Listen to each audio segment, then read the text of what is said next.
right, everybody. All right, I'm having some reception problems here. But, hey there, everybody. PTPOP here. It is a glorious Friday morning. It's May 30th at about 4 minutes till 8 in the morning here in the Icelandic world of Cleveland, Ohio. I got up early today, man. Got up at 5 in the morning.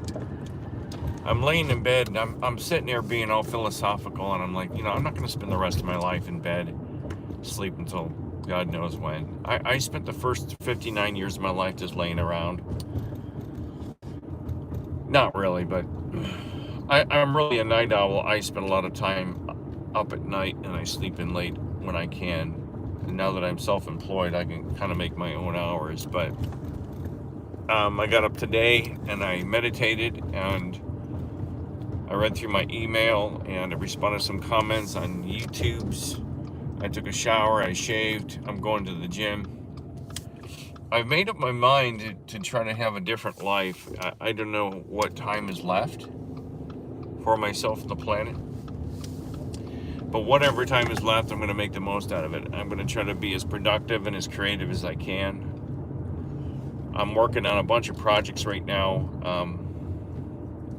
I just wrote a brand new song called Sunday Driver, which if you watch my channel, Midnight Theater, you can hear the premiere of that song that I put in the film, The Brain That Wouldn't Die. I'm writing another song, another blues song. I'm working on a painting, and I'm starting, well, I think I'm starting, I keep my fingers crossed with the very talented and beautiful Fatima Taylor. She's a very talented painter and artist, and we're going to work on a little mini documentary about her work, and then we're going to work on another documentary that I'm not going to talk about what it is yet because I don't want to let the cat out of the bag, but I got a lot going on. But, I woke up today feeling good, I lost 4 pounds over the last couple of weeks. I'm back losing weight. I'm back on a regular diet. This last winter, as in every winter, is he going to stop? I guess he is going to stop. The U-Haul pulls right in front of me. That's really smart there, buddy. I put on a lot of weight over the holidays. We had a really nice Thanksgiving dinner and a Christmas dinner and New Year's Eve dinner, and on it went. And I imbibed a bit too much in all the turkey and the ham and the accoutrements of Thanksgiving. So I'm back. I want to feel good. I want to feel better. And our diet, my wife and I have changed our diet almost completely. We don't eat out hardly at all anymore. We don't eat fast food at all. We rarely get, once in a while you'll see on here I'll get a cafe mocha and things like that. But, I woke up today and I'm thinking, you ever notice how they always want everyone in this country and in Western society to think we've got to constantly be having fun? Everything's supposed to be fun. Everything's supposed to be entertaining. We have to constantly be entertained for some reason, and I don't understand that. I mean, it's okay to be bored. When I was a kid, there were only 3 channels of TV. No one listened to the radio unless the ball game was on. You didn't have the TV set on after like 11:30. Unless my parents were up watching Johnny Carson. I think my mom watched soap operas during the day, but it seems like everybody's constantly, they portray society in this country as if we have to constantly be entertained. Everyone's on their phone, they're having fun, they're looking good, they're skinny, they're jogging, they're in their camo pants, they're out in their van living in the Southwest United States. Just, they're dancing with saguaro cacti in the Sonoran Desert. They're making love to raccoons. They're having fun, everybody. We're surfing in the Pacific Ocean. It's fun. And I don't understand it. We're constantly barraged. We're under a constant barrage of entertainment. everywhere you go, we're awash in music. It doesn't matter where you go. You go in the bathroom, I go to the gym, you go to a restaurant, you go in a drugstore, it's boom, da boom, da boom, da boom. On a dark desert highway, boom, da boom, da boom. Cool wind in her hair, boom, da boom, da boom. You know, it's especially for me that grew up with classic rock. It's everywhere. And I tell you, if I never hear Hotel California again, it'll be too soon. I'm going straight, buddy. Yeah, you're right in front of the police station. You turn, make an illegal turn in front of me. Good for you. But the police are all asleep here in this town. They're like, what? We got squad cars. We got lots of them parked in back. There's one of them right now. Unmarked squad car. I don't know what the police do in this town, but they're not having fun. I don't know what they're doing, but they're not doing their jobs. Anyway, and it seems like everybody is told through the media, through, you know, especially in the local news. If you watch the local news, it's like here they try to promote local concerts. Billy Joel is coming, everybody, and the girl gets on with her leather pants and her microphone in her hands, like, hey, tonight at whatever it's called now, the Rocket Mortgage Field House, Billy Joel is coming. You know, he's going to be with his walker and his oxygen. He's going to be doing Piano Man for the millionth time, and it's so much fun, everybody. Billy Joel. Have you seen Billy Joel lately? This guy collapsed on stage the other night. Have you seen Frankie Valli? Frankie Valli is out there. He looks like an animatronic thing from Disneyland. He's like, I love you, baby. And if it's quite all right, I need you, baby. I said, come on, guys. Put that guy in a box somewhere. His days are done. And look at this guy. Yeah, I trim trees for a living. Yeah, I trim trees. What do you want from me? I'm going to walk right in front of your car because I'm a tough guy. I can take on your Subaru. My hip can take it. Just ran right into my hip. And it's the strangest thing. Like, I watch constantly the news, and, you know, the news on Channel 3 here, the NBC affiliate, the only news I watch, the Cotton Tops are out in force today. Boy, got their Mercedes and everything down here. You know, when I'm just going to park down here by the curb. Screw all these fuckers. Let's see, I don't think anybody's coming. Nope. It is clear, my friends. And,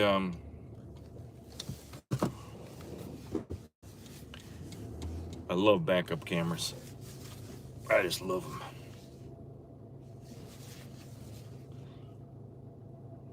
Everyone in this town is so paranoid.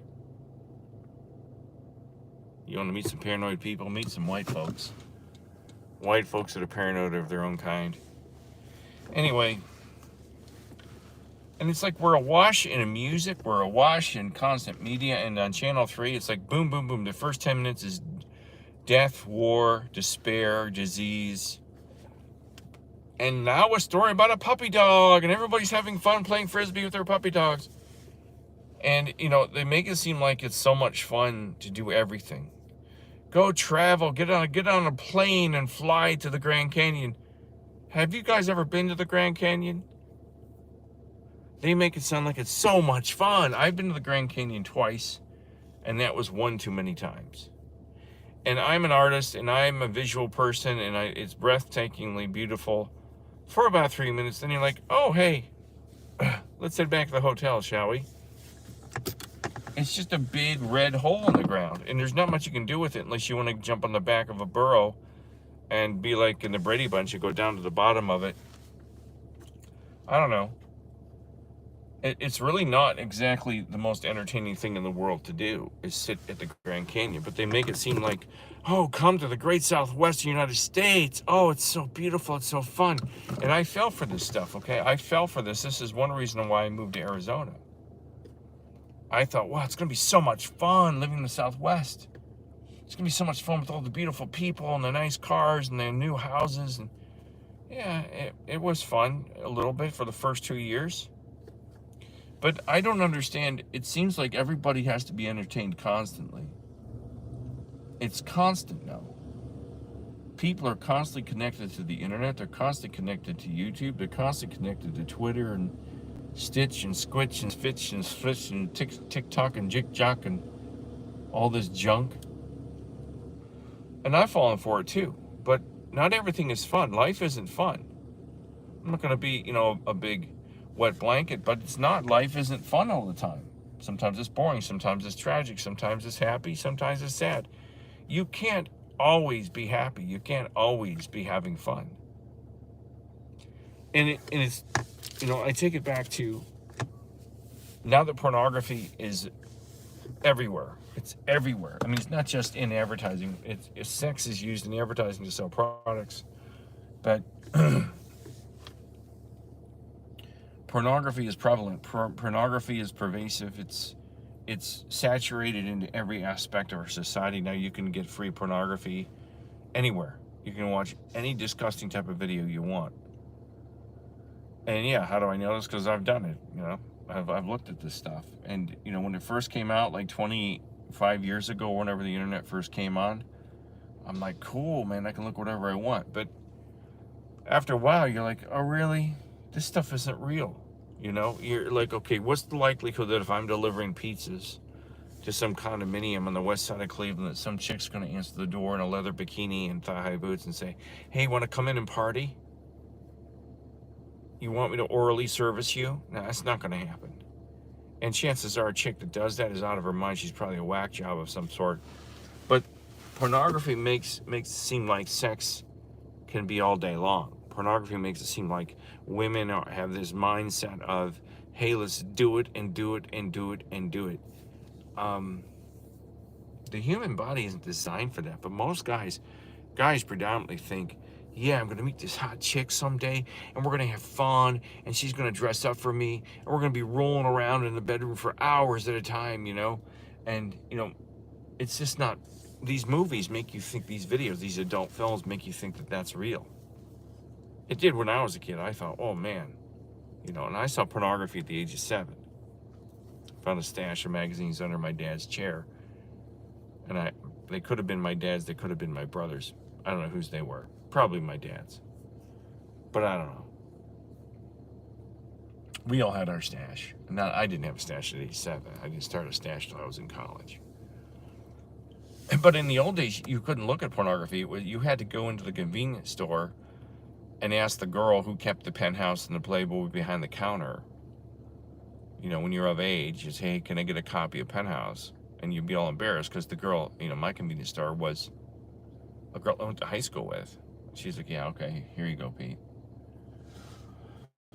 And in your mind, you think that, you see these acts going on, not just in pornography, but in movies. You think, you see somebody living in the Southwest. You see Tom Cruise jumping on a biplane, hanging by his fingertips. And if you're a young man, you're thinking, that looks like so much fun. I could do that if I was ever in a bad situation, man.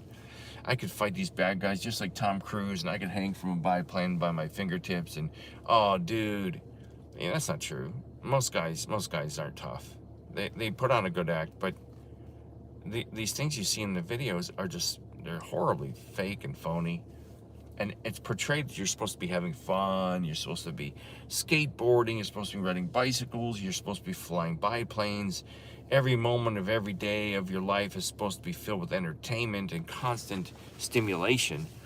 Don't any of you ever question this? Doesn't anybody question this and go, why do they constantly make it seem like we've got to have fun all the time and have a fast car and a good-looking spouse or girlfriend or boyfriend and have the nicest clothes, and that's going to bring us happiness? Doesn't anybody ever go, you know what, this is kind of weird? Have you ever met any of these people that have all the toys? I've met people that have all the toys. I've known people that have jet skis and boats and motorcycles, and they've got all this stuff, but they're still unhappy.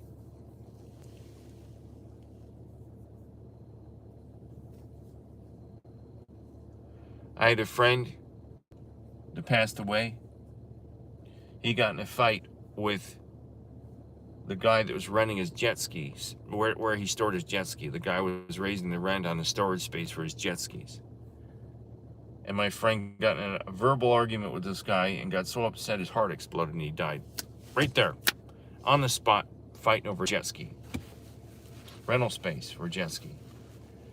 And my friend's wife told me that they'd go on these long motorcycle rides, and through the intercom in their helmets, just for hours, he would be talking about his death. Talking about how he wants his funeral, talking about, I'm like, oh my God. And he was like obsessed with his death, and he, that's not the point. The point is, like, doesn't anybody question why they try to tell us we have to constantly be having fun? We have to have fun at work. We have to have fun at dinner. It's got to be good. It's always got to be good gourmet food. They always have these cooking shows where, you can make this mushroom cheese souffle with tuna fish, and it's going to be so good.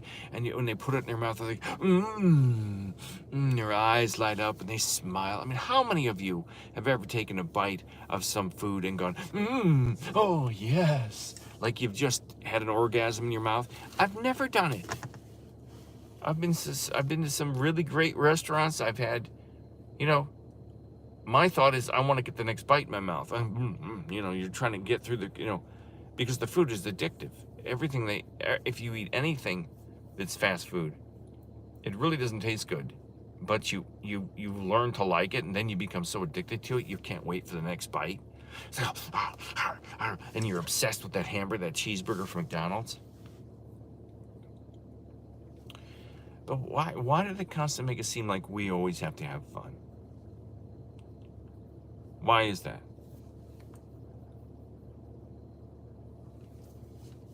It's not a rhetorical question, and it is rhetorical in the sense that you don't need to answer me here. You can leave a comment, but I find it highly suspicious that life is supposed to be constant fun, constant and non-stop fun. And when I say they, I'm speaking of the entities that control the world. They do it for a reason. Now think about this. Think about it. Okay, I got Mr. Tree Trimmer here going on. This is great. Think about all the times you think you're supposed to be having fun and it's not fun. Or people that think they're missing out on something because they see other people on Facebook that look like they're having fun. They're always going to concerts, they're having a great time, they're doing shots off their girlfriend's stomach or out of their ass crack, and everyone, they're having so much fun. But yet every other person you know is getting divorced, or they're miserable, or they're sick. But on their Facebook page, it's just like, hey, we're having fun, everybody. Doesn't anybody question this? Don't you question this? Because when you step in front of a camera, you're told from the moment you can focus your eyes as a kid to smile when the camera's on. So everybody smiles when the camera's on, except me. I don't like to smile. I'm not a big smiling person. So when you see these pictures on Facebook and Instagram and all these places, then everybody looks like they're having fun. They're posing. It's a posed shot. It's phony. It's superficial because somebody pulls out their phone and goes, hey, smile, everyone. They're like, hey, baby, look at me. Woo, look at my nipples. And then they go back to being their miserable selves. And I've talked about this in the past. I've been on a cruise. One cruise in my life. It's the only cruise I'll ever go on again. To celebrate my in-laws' 50th wedding anniversary, they paid to take me and my wife, my brother-in-law, his wife, and their 2 grandkids on a cruise up to Alaska. And it's very generous of them. It was very generous of them. And it was, it was one of these situations where we had to jump on a plane here, fly to Houston. If you've ever been to Houston's airport, I've never been to LaGuardia, but this was a madhouse. I've been in and out of Houston's airport a few times. You go to Houston, you get on a plane, then you fly to Seattle, then you sit in a hotel room in Seattle, and then you find the boat the next morning. You get on a boat and you sail up to a couple different ports on the way to Alaska, and it's constant moving. You're constantly like, okay, we gotta go here, we gotta go there, we gotta go here, gotta go there. You're on this schedule. And I remember we got to Seattle, and what is it, Mount Rainier that's up there? You know, and we get on this boat, and the first thing I notice is like, there's thousands of people in this gargantuan boat, and it's really just a big steel tub. And I was really amazed that it really wasn't as luxurious looking as I thought it was going to be. They portrayed this Caribbean cruise line, I think it was, up in the North Pacific that was taking us up to Alaska, as this really luxurious, like, giant hotel on the water. And I got on this thing, the first thing I noticed, it was just like an old big steel tub painted white with big steel bolts sticking out of the side, and these gaudy orange life rafts, these big plastic tubs to put 50 people in at a time or something. I don't know how they had enough lifeboats for. There had to be a couple thousand people on this boat. And you're all crammed together, you're all in line, you've got people going through your papers, looking at your passport, making sure all your documents are correct. And it's just a constant rush, and every port you went to have fun was just a port that was owned by Caribbean Cruise Line. And it was all just tourist trap shit. It wasn't really stuff you wanted to see. It was like these little, either manufactured towns or old gold mining towns on the coast or something, where they had these horrible shops, little camera shops and trinket shops and sweatshirt and t-shirt shops. And you just, you know, you walk up and down and go to these places, and everyone's like, oh my God, look at this t-shirt, it's so much fun. I'm like, what is this? This is crap. This is nothing at all what I thought it was going to be. I thought it was going to be luxurious, fine food, lots of travel, scenic places to go. I did see some scenic things. I got to see some eagles, and I got to see a glacier. I got to go on a dog sled ride that really wasn't a dog sled ride because it wasn't winter out, and they pulled us on like a buggy with wheels. It was all right, I guess. But there's really nothing fun about it. It was constant, have to be on a schedule, had to get up at this time to go here and be there and be surrounded by thousands of other strangers that are all gawking over the same t-shirts or the same seals or the same, you know, we went out to see whales. We took this boat out into the ocean to look at the whales.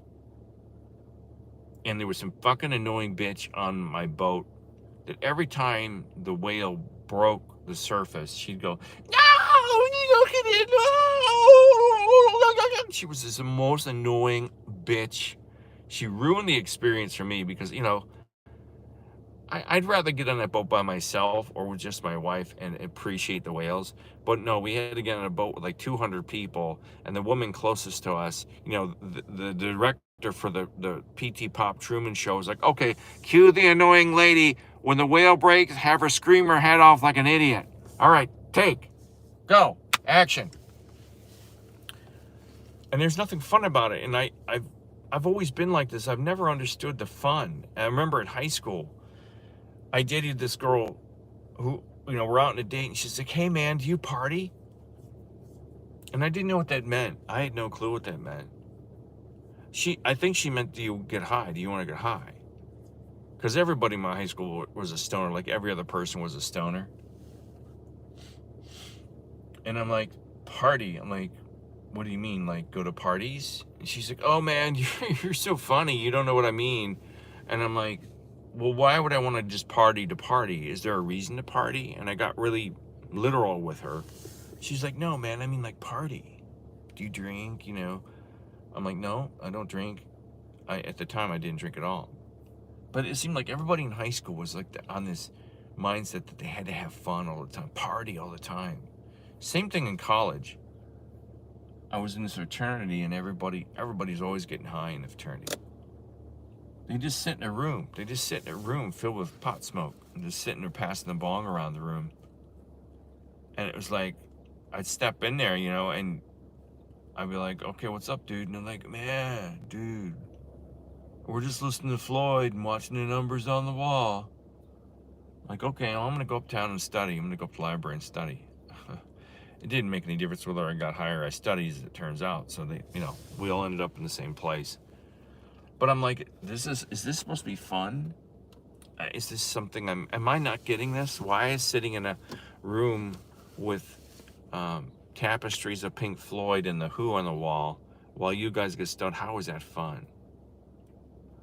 Oh, dude, it's so much fun. You don't get it, man.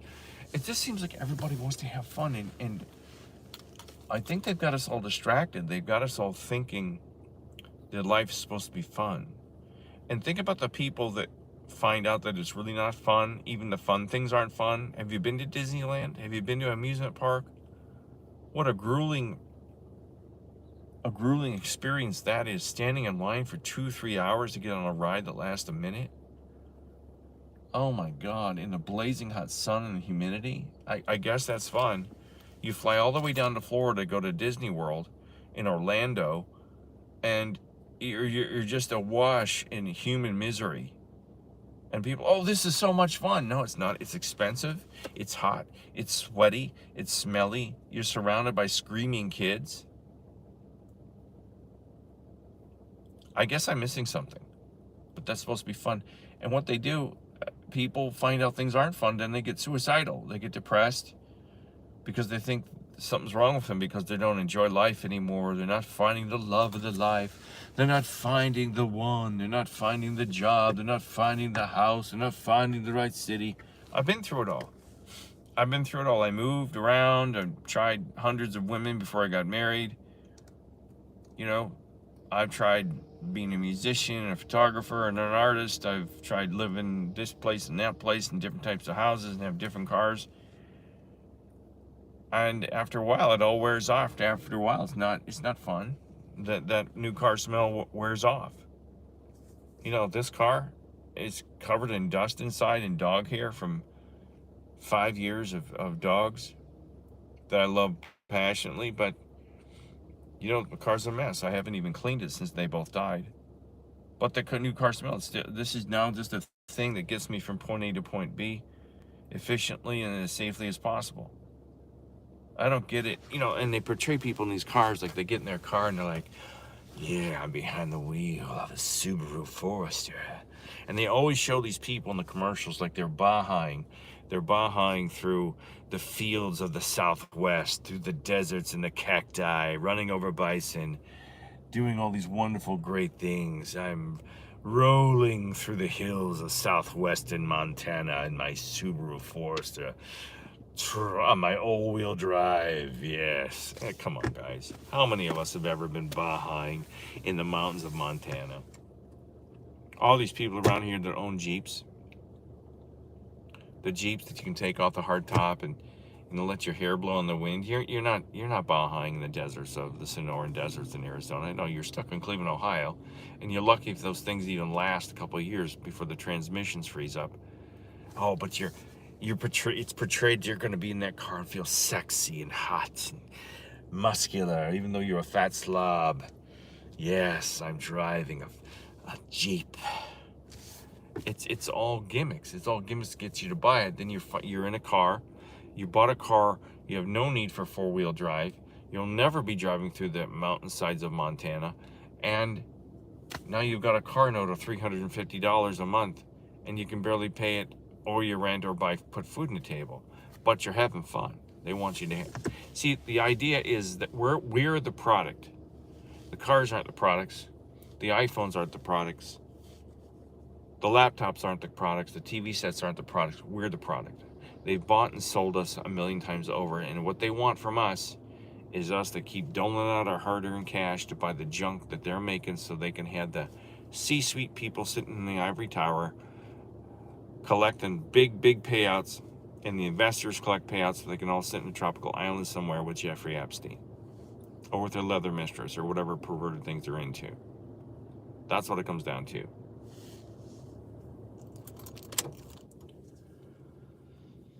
So, but free agency basically is non-existent for, to go out and make wholesale changes to your roster. Guys aren't. I don't know if you can still hear me. Guys aren't. But because I just turned off my car, I'm going to go inside. I'm at the gym. I'm going to go do some lifting because it's fun. I'm going to look like Arnold when I'm done. You know, I see this. I guess this is what triggered this today is I turn on my phone and I log into log into YouTube, and I follow Sylvester Stallone on YouTube. And he's got this picture of him, like from Rambo. He's like, "Ugh!" And he's got his shirt off, the bandana on, and he's ripped. He's got a 6-pack, and he's greasy, and he's muscular, and he's like, what did the caption say? He's like, I didn't get like this because of genetics. I got this way because of hard work, and I wanted to be like this. Yeah, Adrian. I'm like, okay, thanks, Sylvester. Personally, I think Sylvester's the pervert because he's constantly talking about how good looking his girls are. He's got some good looking young ladies that are his daughters. But dude, that is nasty. You constantly talk about your daughters and how good looking they are. I'm sorry. I know you're proud of your kids, but oh my God, every time he mentions his kids, I want to vomit. These poor girls. Yeah, don't talk about my dad like that. He gave us a good life. Yeah, I don't know. It's weird. Hey, I got good looking girls and I got a 6-pack on me. Yeah. Adrian, yo. Yeah. Doesn't he kind of look like one of those kids that rode the short bus to school? Hey, I made a movie about boxing. I lived out of my car. About a movie about boxing. His story about Rocky is not even an original story. There are 1,000 movies like that. Some guy that was a bum that made it to the big fight. I can't think of other ones, but there were other ones before his. His story's not original, and I can't believe anybody even produced it. I loved that movie when I was a kid, but now I look at it, I'm like, well, there's nothing special about this movie. There's 100 other movies like it. Whether it's boxing or it's baseball or it's football, there's other people that are like, we're too small or too slow or too whatever to make the team they did, and they won a championship. It's kind of like the Bad News Bears. The Bad News Bears made it all the way to the championship. A bunch of ragtag group of kids. His story's nothing new. And he talks about that Rocky story. If his story's even real, I don't believe anybody in Hollywood. None of them. That's a dark, dark, dark, insidious industry. The music and the entertainment world is really bad, guys. You have no idea how bad it is. It's awful. It's awful. And how some people got on the screen. Like I saw a couple girls in the most recent Mission Impossible movie. I don't know how they ever got in front of a camera. They can't act. They're good look. I guess they're kind of good looking. But how do they get the part? There's this one blonde girl that plays like an Italian in this Mission Impossible thing, and she just stands there. She just stands there and looks, I guess, kind of pretty. And then she says a few words in Italian, and I'm like, oh my God, it's amazing. Oh, she's amazing. Oh, how did she get into Hollywood? She's like nothing. There's nothing. She has no camera. She has no presence on the camera. She has nothing, but she's blonde and kind of cute. There's a million girls just like her in Hollywood and in Phoenix that could probably act better than her. So was it the casting couch? Was the director her uncle? I don't know. But they're having fun. Well, guys, I'm going to go inside and have fun with the cotton tops. I'm going to go pump some iron. I'm going to go pump some iron, I just know if I had daughters, I don't know how I could take it if I saw them with a guy. I saw my niece before she got married with her husband, with her who is now her husband, and I saw him. This is like 23 years ago, and I just remember the way the guy was looking at her at dinner one night, and I was like, oh, you don't like this guy. He's thinking nasty thoughts about my niece. I know he was. You could tell, and I was like, oh. I just got this creepy feeling, and if I was Sylvester Stallone, I'd keep his daughters under lock and key, or keep him out of the public's eye, and stop talking about how good looking they are, because you sound like a dirty old man, dude. Just tone it down a bit. I know you're proud of your girls are gorgeous. I'll give you that. But yeah, just can the pride a little bit there. All right, there, Pete. Who are you? You know, you're no one. You're just sitting here Subaru Forester talking to a phone. Yeah. I'm not quite certain how you got to where you got either, dude. You spent like half your career going, bah! I can do this, man. I can shoot a gun. I can punch. Yeah. I guess he's a Rocky story in and of himself. I don't know. I have nothing against Sylvester Stallone. I just get tired of hearing him talk about his girls. None of which any would have anything to do with me. I'm too old and too, I'm a old broke dude. I love the people that pull in this parking lot, just meander around the cotton tops that come and just kind of drive around. I don't know where this guy's going. He drove to the back of the parking lot and he's just sitting there. There's not in a parking space. I don't know what he's doing. All right, guys, you have a good day. Bye.